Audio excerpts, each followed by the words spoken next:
It's time to talk about the important issues for the natural state, and there's only one place to turn for that. Opportunity Arkansas's Nic Horton. You can find Nic's work at opportunityarkansas.org. And good Wednesday morning to you. Welcome back to First News. And now joining us, as the big voice guy just said, is Opportunity Arkansas's Nic Horton. He's the CEO and founder of the organization. And Nic, welcome back from parts unknown. How are you this week? Well, I'm glad to be back in some ways. I'm glad to be back with you, Toby, but it was difficult to come back from vacation. I'm not going to lie. It always is. It always is. It always is. I don't want to blow the lid off of where you went or anything, but you did go to the Carolinas. I know you're out on the coast. Did you see any of the devastation that's gone on from the hurricanes there, or was it not so much out on the coast? No, we really didn't see much, to be honest. I mean, we flew in, and our spot we were staying was just a few minutes from the airport, so we didn't venture out too far. But certainly, we're very mindful of all the devastation and everything that's been going on in that region, and you could kind of feel it in the area.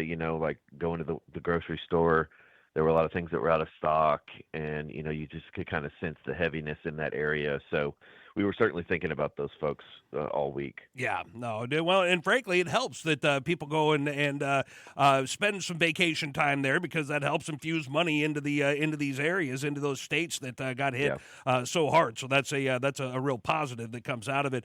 Nic, we're a little less than 3 weeks away from Election Day coming up on November 5th, and so as far as the local issues now, I think I know some things, but maybe not. I know that issue 2 got on the ballot about the casinos, but what's happening with issue 3 right now? Because I thought that this was dead and gone just because of not having enough signatures, verified and valid signatures turned in. But now I'm seeing that there's like an event later on today at the Capitol. I believe it's Family Council that's doing it, and obviously that will be against issue 3. Is this still a potential to get on the ballot? I would guess if that's true via the courts. But do you have any insight on what's going on with issue 3?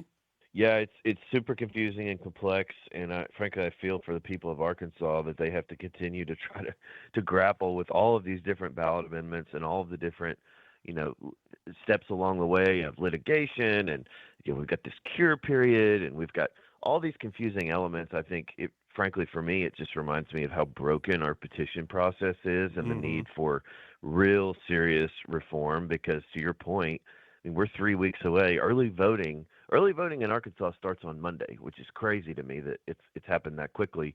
But early voting starts on Monday, and here you've got a couple of issues that are still pretty much up in the air. Now, I will say, your voters out there that are listening, you're going to see these issues on your ballot, because the ballots have already been printed. The ballots are printed, I think sometime in September. So they're going to be on the ballot. I think, to your point, Toby, the question is really just, are the votes going to count or not? Yes. And a lot of this still rests with the state Supreme Court. From what I understand, it looks like issue 2 is going to be up for a vote. Obviously, it's going to be on the ballot, but it sounds like it is going to be a live issue that voters will face. I'm not entirely sure what's going on with issue 3. It sounds like there's been some questions. Secretary of State Thurston said, you don't have enough signatures. Now, they've challenged that. I think we're still waiting on the Supreme Court to say for sure whether or not that ruling by the Secretary of State is going to be upheld. But then there also seem to be some questions about the ballot title, and some other pieces of the legislation or the amendment that are being challenged. Again, for me, this just all goes back to how broken this process is, and you have these special interest groups. Look, neither one. I feel very comfortable saying neither one of those issues, 1 or 2, or 2 or 3, are being driven by Arkansas voters, Arkansas grassroots, Arkansas. I mean, those issues are being driven by special interest groups with very deep pockets from out of state that have their own stake in this. Now, issue 2, personally, I'm for it. I think Arkansans should have a say in whether or not these casinos are going to be built in their backyards, so to speak. But this is about special interest groups coming in and trying to buy their way into our state constitution without the voters really knowing a lot about what the impact would be, and the fiscal impact, and the cultural impact, and so on. So I think, for me, this all goes back to just how broken our petition process is, and I'm hopeful that coming up in the upcoming legislative session, we're going to see some real reform. Now, Nick, I don't want to open Pandora's box here necessarily, but what would reform look like in your mind? Like, what are some of the things that need to happen to streamline this process so that it is a little more understandable and maybe it's easier to get through? I'm not sure if that's the goal, but what needs to be what specific things could we reform to make this a better process?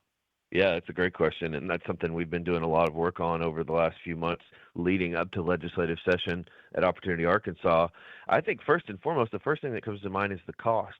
Yeah. Voters deserve to know, bottom line, what is this going to cost? How much is this going to impact me as a taxpayer? How much is this going to impact the state budget?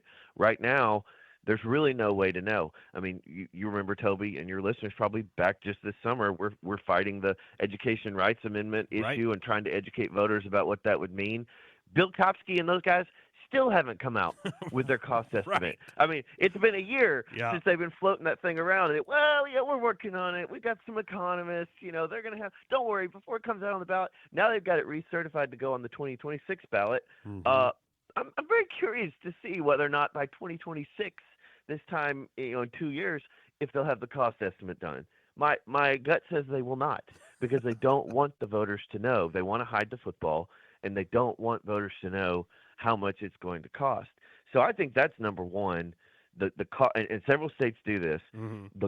There should be an independent cost analysis done, and it should be printed on the ballot that voters see when they go into the ballot booth to vote on these things, period. So that I think is part of it.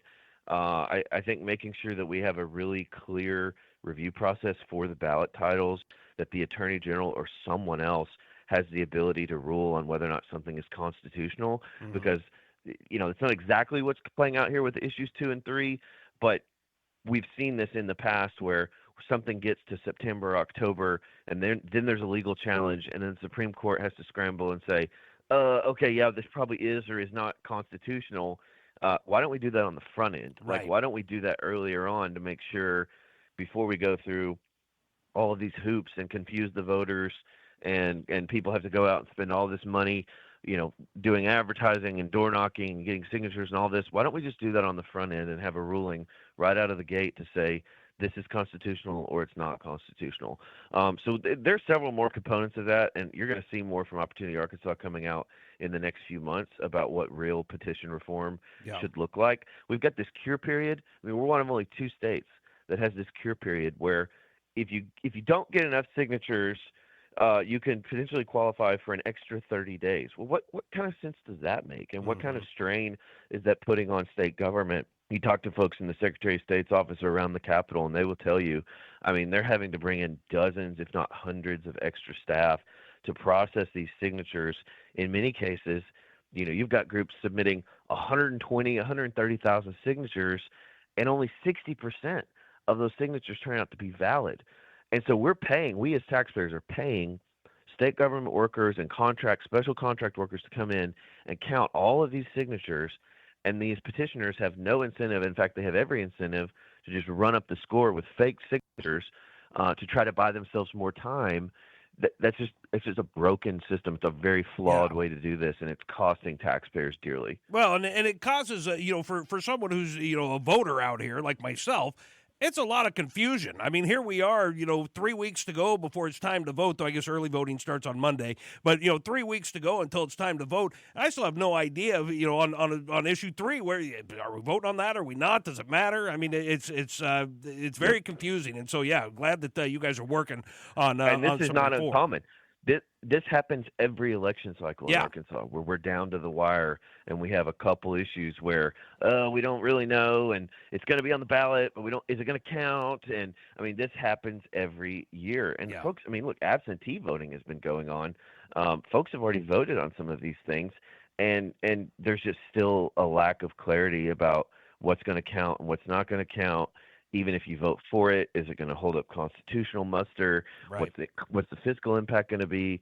It's just a total mess, and we've got to figure it out, because it's a drain on our state. I think maybe the most important thing you said there is knowing what the fiscal impact is going to be. I mean, the fact that we vote on things with not knowing how that's going to impact us as taxpayers is ridiculous. I mean, that to me is the number one thing, is we've got to know what this is going to do to our tax dollars and how it's going to change and move that around. So, of course, you can see all of Nic's work at Opportunity Arkansas's website. It's opportunityarkansas.org is where you go and check out all of that. But Nic, always appreciate the time, and we'll catch up again next week. All right. Thanks, brother.